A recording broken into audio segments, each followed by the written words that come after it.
I was cutting my daughter's steak when my phone buzzed. I read the message, and my hands started shaking. I looked at her smiling, completely unaware of the danger we were in. The text message that destroyed my life arrived at exactly 12:47 p.m. on a Tuesday.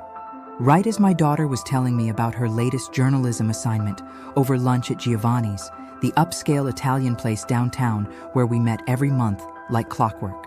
"Mom, you're not even listening," Sarah said, setting down her fork with that familiar, exasperated sigh that reminded me so much of myself at her age. She was right, of course. I wasn't listening because my phone had just buzzed against the white tablecloth, and something about the timing felt wrong. Sarah never texted me when we were together. My handful of friends knew better than to interrupt our monthly tradition. My husband had been dead for 3 years. I glanced down at the screen and felt my blood turn to ice water in my veins.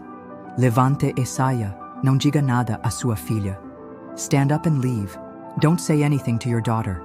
The message was in Portuguese. I don't speak Portuguese. I've never been to Brazil, Portugal, or anywhere they speak Portuguese. But somehow, impossibly, I understood every single word as clearly as if it had been written in perfect English. My hands started shaking so violently, I had to grip the edge of the table to steady myself. Sarah was still talking about some corruption story she was investigating, her voice animated with that passionate intensity that made her such a good reporter. But her words sounded like they were coming from underwater. All I could hear was my own heartbeat hammering against my ribs like a trapped bird trying to break free. Mom, are you okay? You look like you've seen a ghost." I forced myself to look up at her concerned face, those green eyes so much like mine, and tried to form words that wouldn't reveal that my entire world had just shifted on its axis. 58 years old, and I pride myself on being prepared for everything. I'm a retired accountant, for God's sake. I plan every detail of my life down to the grocery lists I write in neat columns every Sunday morning. But nothing, absolutely nothing, had prepared me for this moment. "I just got a sudden headache," I managed to say, surprised at how normal my voice sounded when everything inside me was screaming. "One of those sharp ones, you know. I think I need to go home and lie down." Sarah's brow furrowed with worry, and guilt twisted in my stomach like a knife. I've never lied to my daughter about anything important. Loyalty to family is everything to me. I've sacrificed countless opportunities, relationships, and personal dreams to put family first. But now I was lying to protect her from something I didn't even understand yet. And it felt like betraying the most fundamental part of who I am. "Should I drive you home? I can finish this story later." No, sweetheart. You stay and enjoy your lunch. It's probably just the weather changing. You know how I get. I was already standing, my legs unsteady, fishing in my purse for cash with trembling fingers. "I'll call you tonight." I kissed her cheek and walked out of Giovanni's like a woman in a dream, or maybe a nightmare. The September afternoon sun felt too bright. The familiar downtown streets looked foreign and threatening. Everyone I passed seemed to be watching me with knowing eyes, as if they could see the terror written across my face in invisible ink. My phone buzzed again. "Walk to Riverside Park, sit on the third bench from the fountain, look under the seat." This time the message was in English, but it might as well have been in hieroglyphics for all the sense it made. Riverside Park was only 2 blocks away, a small green space where office workers ate lunch and mothers pushed strollers along the winding paths. I'd walked past it 1,000 times in my life, but I'd never paid attention to the benches or how they were arranged around the fountain. I should have called the police. I should have called Sarah. I should have done anything except what I actually did, which was walk to Riverside Park, like a sleepwalker following some invisible thread pulling me forward against every instinct, screaming at me to run in the opposite direction. The park was nearly empty, except for an elderly man feeding pigeons and a young mother watching her toddler toddle around the fountain with the single-minded determination that only small children possess. I found the third bench easily enough, a weathered wooden seat with peeling green paint that looked like it had been there for decades. My hands were still shaking as I reached under the seat, expecting to find nothing but old chewing gum and maybe a spider web. Instead, my fingers closed around a manila envelope, thick and heavy, taped securely to the underside of the bench. I sat down hard, my legs suddenly unable to support me, and stared at the envelope like it might explode in my hands. My name was written across the front in block letters, Margaret Elena Whitmore, not Maggie, which everyone called me, not Mrs. Whitmore, which appeared on my mail. Margaret Elena, the full name that appeared only on official documents and my birth certificate. But there was something wrong with the handwriting. It looked familiar in a way that made my skin crawl, like recognizing your own reflection in a funhouse mirror. The letters were formed exactly the way I formed them when I was concentrating hard, with the same slight leftward slant, the same way of crossing T's and dotting I's that I'd had since elementary school. I ripped open the envelope with shaking fingers, and photographs spilled out onto my lap like autumn leaves. The first picture showed a young woman who looked exactly like me at 25, standing next to a man I'd never seen before in my life. She was wearing a white sundress with tiny blue flowers that I remembered owning, or thought I remembered owning, but the background was all wrong. They were standing in front of a rustic log cabin surrounded by pine trees and mountains that looked nothing like anywhere I'd ever been. The second photograph made my breath catch in my throat. It was me again, or someone who looked exactly like me, but older, maybe 30, sitting at a kitchen table with the same mysterious man and two other people I'd never seen before. She was laughing at something, her head thrown back with pure joy, and there was a wedding ring on her finger that wasn't the simple gold band Robert had given me when we married 30 years ago. Photograph after photograph showed a life I didn't remember living, in places I'd never been, with people I'd never met. Me at what looked like a college graduation, holding a diploma. Me at a beach, building sandcastles with a little girl who might have been Sarah, except the age was all wrong. Me in a hospital bed, looking pale and bandaged, holding hands with the same mysterious man who appeared in every picture. The last photograph was the one that broke something fundamental inside me. It showed two identical women standing side by side, both with my face, my hair, my smile.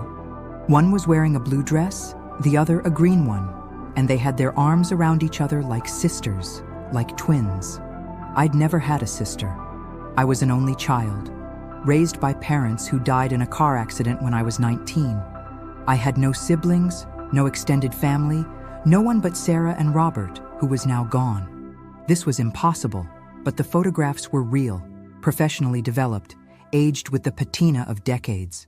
My phone buzzed a third time, and this time I nearly dropped it. You don't remember, but you will. Trust no one until you understand what happened to you. Someone tried to destroy both your lives, and they might try again. Find David Chen, private investigator, downtown office building on 5th Street. Tell him Margaret sent you. Tell him it's time. David Chen. I'd never heard the name before, but somehow it felt right in my mouth when I whispered it aloud, like a word in a language I'd forgotten I once spoke fluently. The photographs were scattered around me on the bench now.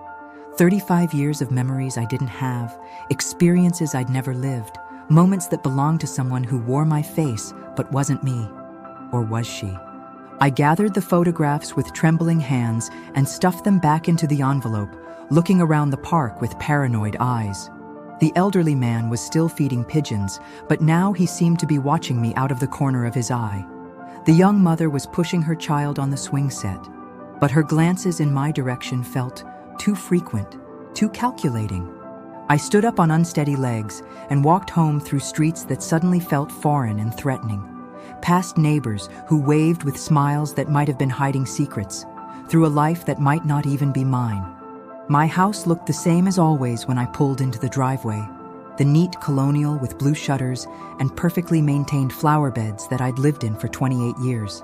But now it felt like a stage set, a carefully constructed facade hiding the truth of whatever had happened to the real Margaret Elena Whitmore. Inside, everything was exactly as I'd left it this morning. The coffee cup in the sink, the newspaper folded to the crossword puzzle I'd been working on, the framed photographs of Sarah's childhood lined up on the mantelpiece like soldiers. Normal life, continuing on its predictable track while my world crumbled around me. I walked upstairs to Robert's old office, the room I'd barely touched since his death 3 years ago. His medical journals were still stacked on the desk. His coffee mug still sat next to his computer. his reading glasses still folded neatly on top of the mystery novel he'd been reading the night before his heart attack. But now I was seeing it all with different eyes, looking for clues, for signs, for anything that might explain the photographs burning a hole in the envelope I clutched against my chest like a shield. Robert had been a careful man, methodical like me, the kind of person who kept detailed records of everything from household expenses to Sarah's vaccination schedules. If he'd known about whatever secret was buried in my past, he would have left some trace of it somewhere. I started with his desk drawers, going through files of medical conference programs and old patient notes with the systematic thoroughness that had made me good at my job. Nothing unusual.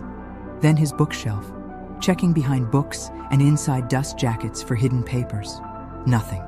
It was only when I was about to give up that I noticed something odd about his old medical textbook collection. One book, a thick volume on neurological disorders, was slightly out of alignment with the others, as if it had been pulled out and replaced recently. I opened it and found a hollowed-out space inside, like something out of a spy movie. Nested in the cavity was a small key and a business card for a storage facility across town. Written on the back of the card, in Robert's careful handwriting, were the words, "For Maggie, when she's ready to know the truth." My legs gave out, and I sank into Robert's old leather chair, the key warm in my palm, staring at his message with eyes that burned with unshed tears. He'd known. Somehow, my husband of 30 years had known about the photographs, about the sister I didn't remember having, about whatever had happened to create this impossible gap in my memory. And he'd been waiting for this day, when I'd be ready to face whatever truth he'd been protecting me from. I looked at my watch, 3:47 p.m. Less than 3 hours since that first text message had arrived and turned my carefully ordered world upside down. Sarah would be finishing her lunch at Giovanni's, probably heading back to the newspaper office to work on her corruption story, blissfully unaware that her mother was unraveling like a sweater with a pulled thread.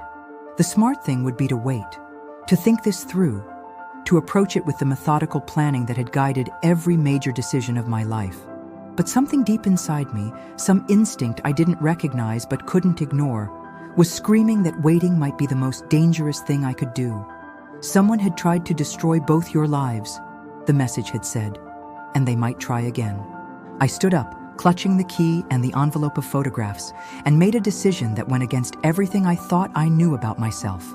I was going to find David Chen, and I was going to get answers, even if those answers destroyed the life I thought I'd been living for the past 35 years. Because the alternative was living with the knowledge that everything I'd built, everyone I'd loved, might be founded on a lie I couldn't even remember telling. And that was no life at all. David Chen's office was nothing like I'd expected.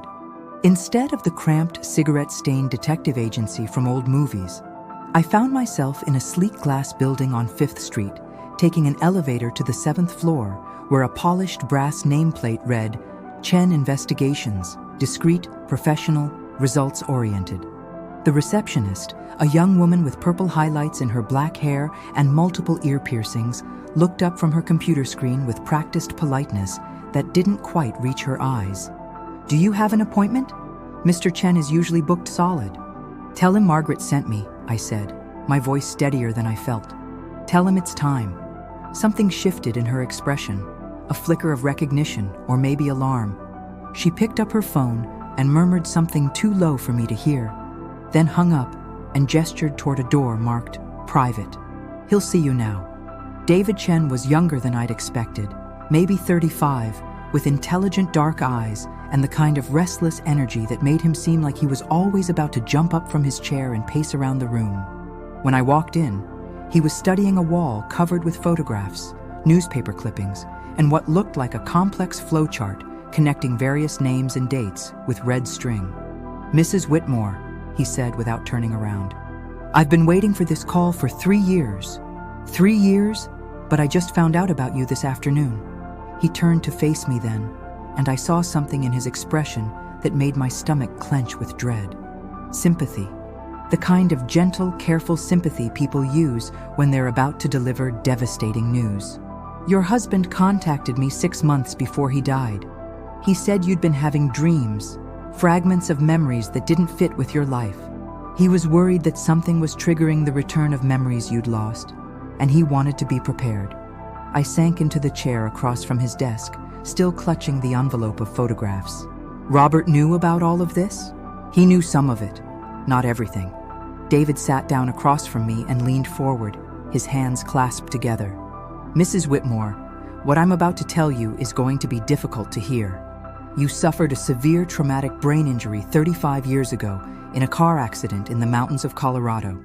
You spent 8 months in a specialized rehabilitation facility, and when you were discharged, you had no memory of the first 23 years of your life. The words hit me like physical blows. That's impossible. I remember my childhood, my parents, growing up in Ohio. Those aren't your memories. They belong to your twin sister, Elena. She spent months with you during your recovery, telling you stories about her life, showing you photographs, helping you construct a new identity to replace the one you'd lost. In essence, you became her. I opened my mouth to argue, to tell him he was wrong, but the words died in my throat, because deep down, in a place I'd never allowed myself to examine too closely, I'd always known something was off. The way certain foods made me inexplicably nauseous. The way I sometimes woke up from dreams speaking Spanish, a language I'd never studied. The way Sarah's eyes were green when both Robert's and mine were blue. "Show me," I whispered. David stood up and walked to a filing cabinet, pulling out a thick folder that looked like it had been handled many times. "Your real name is Margaret Elena Vasquez. You were born in a small town called Cedar Ridge in the Colorado Mountains. Your parents, Miguel and Rosa Vasquez, died in a house fire when you were 18. You have an identical twin sister named Elena Margaret Vasquez, who goes by the name Elena Vasquez Morrison now. She's a successful artist living in Santa Fe." He spread documents across his desk like he was dealing cards. Birth certificates, hospital records, newspaper clippings about the fire that killed my real parents. My hands shook as I picked up a yellowed newspaper article with a headline that made my blood run cold. "Twin sisters lose parents in tragic house fire. Community rallies to support orphaned girls." The accompanying photograph showed 2 young women who looked exactly like me at 18, standing in front of a charred house with their arms around each other. They were both crying, but one of them looked broken in a way that went deeper than grief. That one, I somehow knew, was me. "The accident that caused your brain injury happened 5 years later," David continued. "You were driving through the mountains during a snowstorm, trying to get to Elena's wedding. Your car went off the road and rolled down a steep embankment. You were in a coma for 6 weeks. I stared at the hospital photograph he placed in front of me. A young woman with my face, hooked up to machines, her head wrapped in bandages. Standing beside the bed, holding her hand, was Elena, my twin sister, who I couldn't remember but whose face was as familiar as my own reflection. The doctors said you might never wake up. When you finally did, you had what they called selective retrograde amnesia.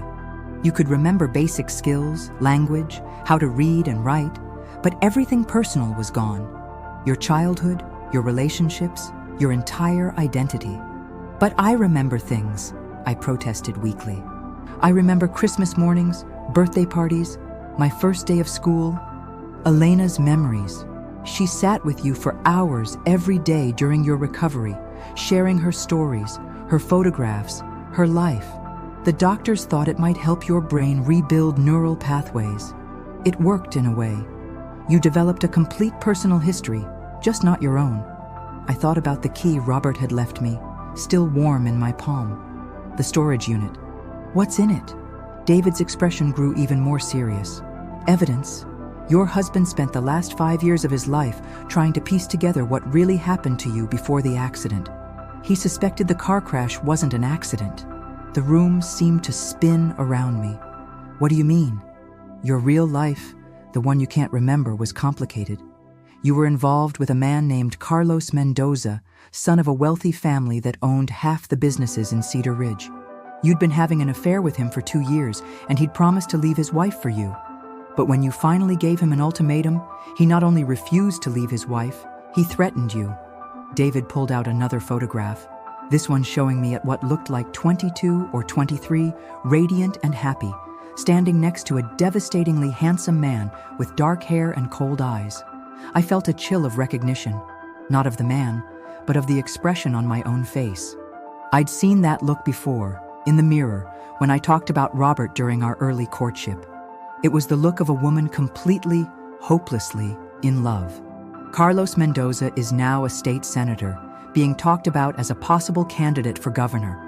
Your husband believed that someone connected to the Mendoza family ran you off the road that night to keep you from causing problems for Carlos's political ambitions.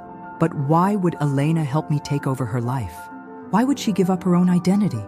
Because she loved you, and because she was terrified that whoever hurt you once would try again if they knew you'd survived. David leaned back in his chair.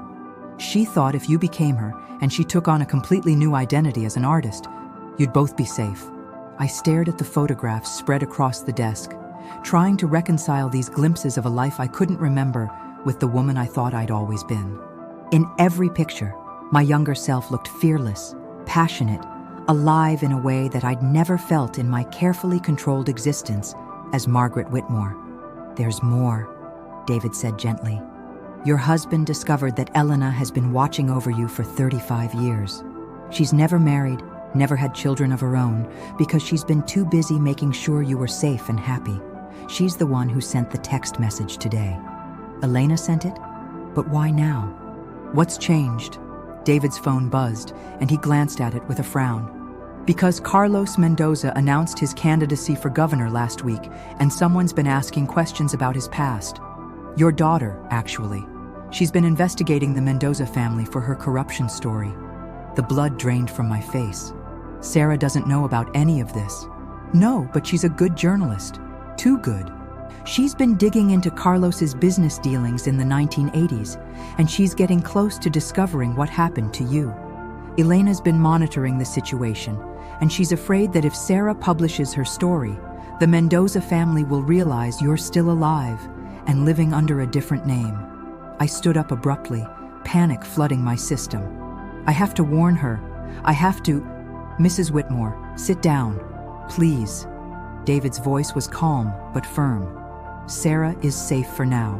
She's at the newspaper office working on her story. But Elena is right to be worried. The Mendoza family has a lot to lose if the truth comes out." I sank back into the chair, my mind racing. "What kind of evidence is in the storage unit?" "Letters you wrote to Elena before the accident, photographs, a diary you kept documenting Carlos's promises and threats, and something else.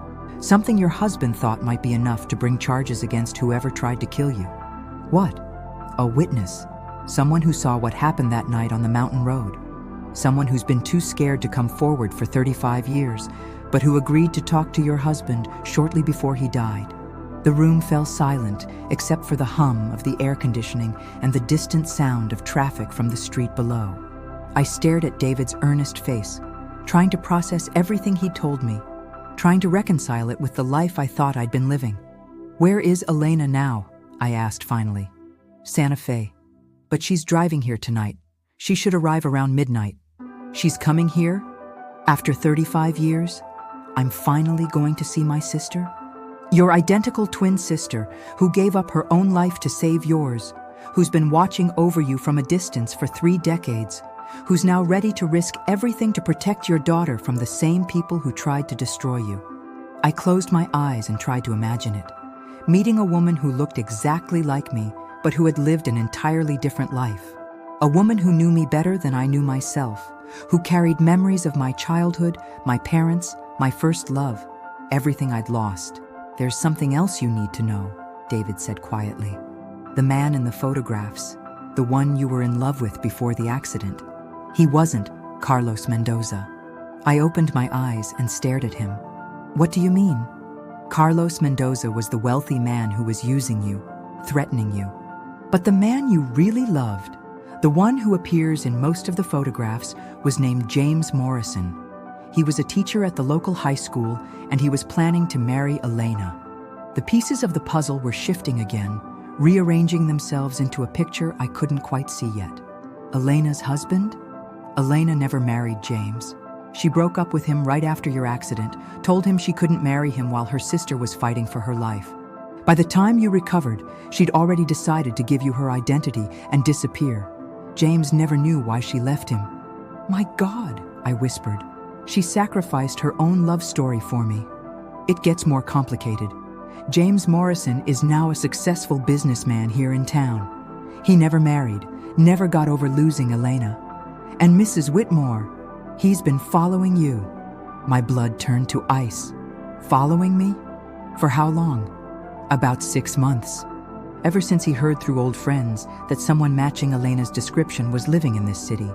He doesn't know about the identity switch. He thinks you're Elena, and he's been trying to work up the courage to approach you. I thought about the feeling I'd had lately of being watched, the sense that someone was paying attention to me in grocery stores and coffee shops. The older man I'd glimpsed out of the corner of my eye, always just out of clear sight. He was at the park today, I said suddenly. The elderly man feeding pigeons. He was watching me. Probably. James has been trying to understand why the woman he loved disappeared from his life 35 years ago and is now living under a different name in a different state. He doesn't know about your accident, your memory loss, any of it. My phone buzzed with a text message, and I nearly jumped out of my skin. But this time it was just Sarah. Hope you're feeling better, Mom. Working late at the office tonight. Love you. I have to tell her, I said. I have to tell Sarah everything. That might not be safe right now. Elena thinks it's better if Sarah doesn't know until we're sure the Mendoza family isn't a threat anymore. But she's investigating them anyway. She's already in danger, and she doesn't even know it. David nodded grimly. Which is why Elena's coming tonight. She's been monitoring the situation from Santa Fe, but things are moving too fast now. She thinks the only way to protect both of you is to finally tell the truth about what happened 35 years ago. I looked at my watch. 7:23 p.m. In less than 5 hours, I was going to meet the sister I couldn't remember, the woman who'd given me her life and lived in the shadows ever since, the woman who might hold the key to understanding who I really was before my world went dark on a snowy mountain road. What happens now? I asked. Now we wait. Elena will meet us at the storage facility at midnight. We'll go through your husband's evidence together, and then we'll decide how to move forward. But Mrs. Whitmore, I need you to understand something. Once we open that door, there's no going back. The life you've built as Margaret Whitmore might not survive the truth about Margaret Vasquez. I stood up and walked to the window, looking down at the city lights beginning to twinkle in the gathering dusk. Somewhere out there, Sarah was working on a story that might expose the people who'd tried to kill me. Somewhere out there, James Morrison was probably wondering why the woman he'd loved had vanished and reappeared with a different name. Somewhere out there, Elena was driving through the darkness to finally reclaim the sister she'd been protecting for 35 years. And somewhere out there, the people who'd tried to destroy my life once were probably planning to try again. I turned back to David, and for the first time since that devastating text message had arrived at lunch, I felt something other than fear. I felt angry. And underneath that anger, I felt the first stirring of something I hadn't experienced in my carefully controlled life as Margaret Whitmore. I felt dangerous. Let them come, I said quietly. I'm ready to remember who I really was, and I'm ready to make them pay for what they took from me. The storage facility looked like something out of a horror movie at midnight. Rows of identical metal doors stretching into darkness under flickering fluorescent lights. David pulled his car up next to a black sedan that was already parked in front of Unit 47, and I knew without being told that Elena was inside, waiting. My hands were shaking again as I got out of the car. In a few minutes, I was going to meet the woman who'd given me her life, who knew everything I'd forgotten, who'd been watching over me like a guardian angel for 35 years. The sister I couldn't remember, but who remembered everything about me. She's nervous too, David said quietly as we approached the storage unit. She's been carrying this secret for so long, she's not sure how to let it go. The metal door rolled up with a grinding screech that echoed through the empty facility. And there she was, Elena. Looking at her was like looking into a funhouse mirror that showed me who I might have been if I'd lived a different life. We had the same face, the same height, the same hands, but everything else was different. Where I kept my hair neat and controlled in a conservative bob, hers flowed wild and gray-streaked to her shoulders. Where I wore careful makeup and conservative clothes, she was makeup-free in paint-stained jeans and a flowing artistic scarf. Where I held myself with careful posture, she moved with the fluid grace of someone who'd never learned to be afraid of taking up space in the world. But her eyes were exactly like mine, green-blue and fierce, and when she looked at me, tears started flowing down her cheeks like she was seeing a ghost come back to life.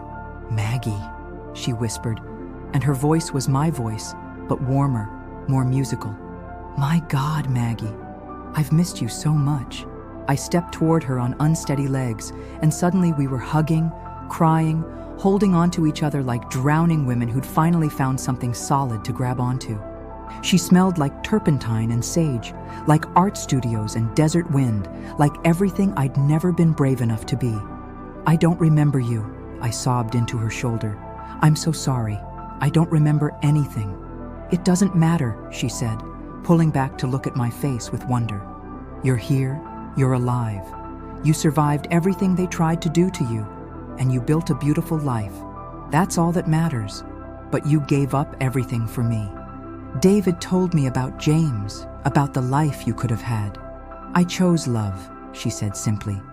"I chose to save my sister. I'd make the same choice 1,000 times over." David cleared his throat gently. "We should look at what Robert left you. Sarah's still at the newspaper office, but she won't stay there all night. We need to understand what we're dealing with before dawn." The storage unit was larger than I'd expected, filled with carefully labeled boxes and filing cabinets that spoke to Robert's methodical nature. But in the center, on a folding table, was a single box marked "For Maggie, the Truth About Colorado." Elena helped me lift the lid, and the smell that rose from inside made me dizzy with recognition I couldn't name. Pine trees and snow and something else, something that made my heart race with panic I couldn't explain.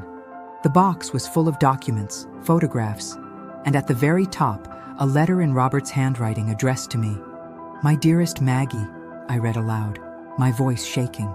"If you're reading this, it means the past has finally caught up with the present, and you're ready to know who you really were before that night on the mountain. I've spent 5 years investigating what happened to you, and I want you to know that I loved both versions of you, the passionate, fearless Margaret Vasquez you were before, and the careful, loving Margaret Whitmore you became after. You were magnificent both times, and nothing in this box changes how grateful I am that I got to spend 30 years as your husband." I had to stop reading because I was crying too hard to see the words. Elena took the letter gently from my hands and continued. "The evidence in this box proves that Carlos Mendoza ordered his brother, Luis Mendoza, to arrange your accident. Luis is dead now, killed in a drug deal gone wrong in 1995, but I found the man he hired to run you off the road. His name is Bobby Henshaw, and he's been in and out of prison for the last 35 years. 3 weeks before my death, he agreed to testify in exchange for immunity. He's scared, Maggie, because the Mendoza family has gotten more powerful over the years, not less. But he's dying of lung cancer, and he wants to clear his conscience before he goes." Elena looked up at me with eyes that blazed with an anger I'd never felt in my careful, controlled life. "Robert found him. The man who tried to kill you is ready to confess." David was already on his phone. "I'm calling Bobby Henshaw's lawyer now. We need to get his testimony recorded before—" He stopped mid-sentence, his face going white as he listened to whoever was on the other end of the call. "What?" Elena demanded. "What is it?" "Bobby Henshaw died 3 hours ago. Apparent heart attack in his apartment. The police are calling it natural causes, but—" David's voice trailed off as the implications hit us all. "They killed him," I said quietly, and I was surprised at how calm my voice sounded. "The Mendoza family found out he was going to talk, and they killed him. Which means they know you're alive," Elena said grimly. "They know you're Margaret Whitmore, and they know Sarah is your daughter." My phone buzzed with a text message, and this time when I looked at it, my blood turned to ice for an entirely different reason. It was from Sarah. "Mom, something weird is happening. There are men outside the newspaper building, and I think they're watching me. Can you come pick me up?" I was already running toward David's car before I finished reading the message, Elena and David right behind me. The storage facility, the evidence, the decades-old conspiracy, none of it mattered now except as the reason my daughter was in danger. "Drive faster," I told David, as he sped through the empty downtown streets toward the newspaper building. If they hurt her, if they touch one hair on her head, they won't, Elena said firmly from the back seat. We won't let them. The newspaper building was lit up like Christmas, which was strange for midnight on a Tuesday. As we pulled up, I could see figures moving around in the lobby, too many people for a normal late-night shift. David parked across the street, and we sat in the darkness, watching. There! Elena pointed to a black SUV parked in the shadows near the building's back exit. That's not a normal security setup. My phone rang, Sarah's name flashing on the screen. Mom? Her voice was tight with fear. I'm trapped in the building. There are men in the lobby and they're asking security about me. I'm hiding in the archive room on the 3rd floor, but I don't think I can get out without them seeing me. Stay where you are, I said, my voice steadier than I felt. Don't move. Don't make any noise. I'm coming to get you. How? The building's surrounded. I looked at Elena, and something passed between us, some wordless communication that felt like we'd been having it our whole lives. She nodded. There's another way in, I said. Trust me. I hung up and turned to David. The building has a service tunnel that connects to the parking garage next door. It was installed during renovations 5 years ago for utility access. David stared at me. How do you know that? I don't know how I know, but I do. And it was true. I could see the building's layout in my mind as clearly as if I had blueprints, could trace the path from the parking garage through the tunnel to the building's basement. Elena, you stay here with David. If this goes wrong, like hell I'm staying here. You're my sister, and that's my niece in there. You don't even know Sarah. I've been watching over her for 28 years. I know her better than you think. Before I could argue, Elena was already out of the car and heading toward the parking garage. David grabbed a flashlight and a gun from his glove compartment and followed us. The parking garage was empty and eerily quiet, our footsteps echoing off concrete walls. I led them to a maintenance door that I somehow knew would be there, that I somehow knew would be unlocked because security never bothered to check the service areas. The tunnel was narrow and dark, filled with pipes and electrical conduits that hummed with power. We moved single file through the darkness, Elena behind me, David bringing up the rear. The air was thick and hot, and with every step, I felt more pieces of my forgotten self clicking into place. I've been here before, I whispered to Elena. Not in this tunnel, but I've done this before. I've snuck through buildings, hidden from people who wanted to hurt me. You were fearless, Elena whispered back. Before the accident, you were the bravest person I knew. You never let anyone intimidate you, never backed down from a fight. We reached the basement of the newspaper building, and I could hear voices above us, footsteps moving through the halls. They were searching for Sarah systematically, floor by floor. The service elevator was hidden behind a panel that looked like part of the wall. I found the release mechanism without thinking about it, muscle memory guiding my hands to exactly the right spot. 3rd floor, I said as we stepped into the tiny elevator. Archive room is in the back corner, behind the old printing equipment. The elevator rose silently, and when the doors opened on the 3rd floor, we could hear voices coming from the main corridor. Male voices, speaking in low, urgent tones. She has to be here somewhere. The security guard saw her go up to 3. Check every room. Carlos wants this handled quietly, but he wants it handled tonight. Elena and I exchanged a look. Carlos Mendoza himself was behind this. We crept through the darkened hallways, past empty cubicles and silent printing presses, following my inexplicable knowledge of the building's layout. The archive room was exactly where I'd known it would be, behind a door marked, "Storage Authorized Personnel Only." Sarah was huddled behind a stack of old newspaper files, her laptop clutched against her chest, her eyes wide with fear. When she saw me, relief flooded her face. "Mom? How did you get in here? And who?" Her eyes widened as she took in Elena's face. "Oh my God. Mom, why does she look exactly like you?" "I'll explain later," I said, pulling her to her feet. "Right now, we need to get you out of here. I can't leave." I finally found it, Mom. I found proof that Carlos Mendoza's family has been covering up crimes for decades. There was a woman they tried to kill in the 1980s, and now I know why they wanted her dead. She had evidence that could have destroyed his father's business empire. Elena grabbed my arm. She doesn't know, does she? She doesn't know the woman she's talking about is you. Sarah looked back and forth between us, confusion and dawning realization warring on her face. What are you talking about? What woman? The woman Carlos Mendoza tried to kill, I said quietly. Was me, 35 years ago, before you were born, before I became Margaret Whitmore. My real name is Margaret Vasquez, and this is my twin sister, Elena. We switched identities after someone ran my car off a mountain road to keep me from exposing the Mendoza family's crimes. Sarah stared at me like I'd told her the world was flat. That's impossible. You're my mother. You've always been my mother. You grew up in Ohio. You met Dad in college. Those are Elena's memories, sweetheart. Elena's life. I gave them to you because I couldn't remember my own. The voices in the hallway were getting closer. David appeared in the doorway, gun drawn, his face grim. We need to go now. They found the service elevator. But as we headed toward the door, footsteps thundered up the main staircase, and suddenly the hallway outside was full of men with flashlights and weapons. We were trapped. Sarah Morrison, a voice called out. Professional, calm, terrifying in its confidence. We know you're in there. Come out, and no one gets hurt. Sarah looked at Elena, then at me, and I saw something change in her expression. The confusion was replaced by the same fierce determination I recognized from my own face in the mirror.